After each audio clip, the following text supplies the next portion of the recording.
چھٹا کلمہ رد کفر۔ اللهم إني أعوذ بك من أن أشرك بك شيئا وأنا أعلم به وأستغفرك لما لا أعلم به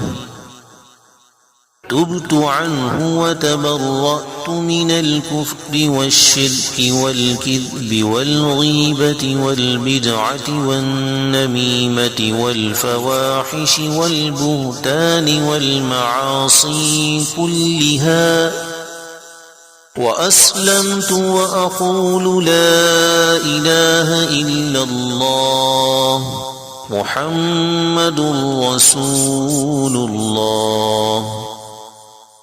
اے اللہ، میں تیری پناہ مانگتا ہوں اس بات سے کہ میں کسی شے کو تیرا شریک بناؤں، جان بوجھ کر، اور بخشش مانگتا ہوں تجھ سے اس کی جس کو میں نہیں جانتا، اور میں نے اس سے توبہ اور بیزار ہوا کفر سے اور شرک سے اور جھوٹ سے اور غیبت سے اور بدعت سے اور چغلی سے اور بے حیائیوں سے اور بہتان سے اور تمام گناہوں سے، اور میں اسلام لایا، اور میں کہتا ہوں کہ